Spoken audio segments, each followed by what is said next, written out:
Hello friend, जैसा कि आप लोग को पता होगा कि हम बताए थे कि 8:30 के लगभग मतलब हम यूट्यूब पर लाइव आएंगे और आप सभी जल्दी से जुड़ जाइएगा। तो हम चलते हैं अपने क्लास पर। तो आप लोग को मेन चीज़ यह है कि सबसे पहले ये बात बताना चाहूँगा मैं कि आज मेरे क्लास का फर्स्ट दिन है, यानी लाइव आज हम आए हैं, पहली दिन है आज। तो चलिए आज पहले दिन में हम क्या सीखते हैं इस पर डिपेंड करेगा और इस पर ध्यान देना है हम लोग को, और कुछ ध्यान नहीं देना है। चलिए आगे बढ़ते हैं। तो हम लोग आज पढ़ने वाले देखिए पहले मैट्रिक बोर्ड परीक्षा कक्षा 10th प्रकाश के परावर्तन है। तो चलिए, तो वीवीआई ऑब्जेक्टिव क्वेश्चन है, इसको आप लोग नोट कर लीजिएगा। तो चलिए हम क्वेश्चन की ओर चलते हैं। चलिए, हमारे ये दिया हुआ है, क्या क्वेश्चन क्या कर रहे हैं। प्रकाश की किरण गमन करती हैं। एक सेकेंड रुकिए। प्रकाश की किरण गमन करती हैं, यानी कि आपको बताना कि प्रकाश की किरणें कैसी गमन करती हैं, मतलब सीधी चलती हैं कि टेढ़ी चलती हैं कि किसी भी दिशा में चलती हैं, इनमें कोई नहीं। तो आप लोग बता सकते हैं। तो इसका मतलब क्या हो पता है। प्रकाश की किरणें गमन करती हैं, यानी जो प्रकाश है, जो सूरज का प्रकाश होता है वो धरती पर आता है वो धरती पर आता है तो कैसे आता है, टेढ़ी आता है कि सीधे आता है। तो आप लोग को यही बताना है। तो आप लोग जल्दी से बताइए, जल्दी से आप लोग बताइए तो कमेंट बॉक्स में कैसे गमन करती हैं, जल्दी जल्दी बताइए आप लोग। प्रकाश की किरणें गमन करती है, यानी यार सिंपल सा क्वेश्चन है। सीधी गमन करती हैं। प्रकाश की किरणें कैसे गमन करती हैं, सीधी रेखा में। आप लोग आंसर दे भी सकते हैं, यहाँ से हो जाएगा ए, सीधी रेखा में। करेक्ट आंसर है सी, सीधी रेखा में गमन करते हैं। तो चलिए नेक्स्ट क्वेश्चन की ओर चलते हैं। ये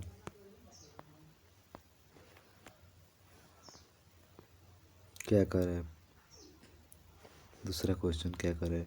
प्रकाश का वेग न्यूनतम होता है।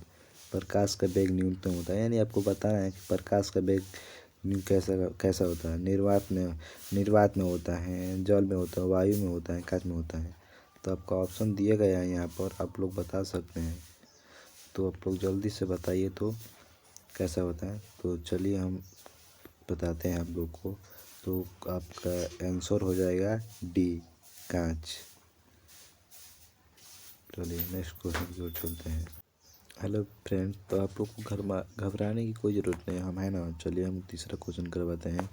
तो क्वेश्चन में क्या करें, तीसरा, मोटर गाड़ी के चालक के सामने लगा रहता है, यानी जो मोटर गाड़ी के सामने जो लगा होता है वो क्या लगा होता है, क्या होता है। ऑप्शन दिए गए हैं यहाँ पर आप लोग को, क्या है। ऑप्शन नंबर ए है समतल दर्पण, यानी जो होता है ना आईना, आईना उसी को बताना है। तो पहला क्या है हमारा, समतल दर्पण, उत्तल दर्पण, अवतल दर्पण, उत्तल लेंस। तो आपको बताना है ये क्या है। तो चलिए यहाँ पर हम लोग क्वेश्चन का आंसर देख लेते हैं, बी, यानी उत्तल दर्पण लगा होता है। जो मोटर गाड़ी के चालक के सामने लगा होता है वह उत्तल दर्पण होता है। तो चलिए हम नेक्स्ट क्वेश्चन की ओर चलते हैं। नेक्स्ट क्वेश्चन हमारा यहाँ पर दिया है, मोटर कार के हेडलाइट के किसका प्रयोग होता है। मोटर कार के हेडलाइट के किसका प्रयोग होता है, चौथा नंबर क्वेश्चन। तो आप लोग को बताना है, कमेंट बॉक्स में जल्दी से बताइए तो इसका राइट आंसर कौन सा होगा। तो चलिए हम बताते हैं इसका राइट आंसर कौन सा होने वाला है। तो इसका राइट आंसर होगा उत्तल दर्पण, यानी कहाँ है उत्तल दर्पण, बी, उत्तल दर्पण होगा राइट आंसर।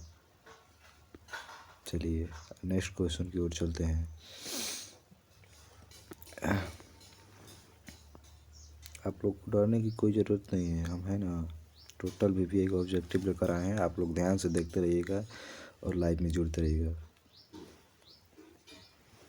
चलिए क्या कर रहे हैं, समतल दर्पण द्वारा प्रतिबिंब होता है, यानी समतल दर्पण द्वारा कैसा प्रतिबिंब होता है, मतलब वास्तविक होता है, काल्पनिक होता है, दोनों होता है, इनमें से कोई नहीं।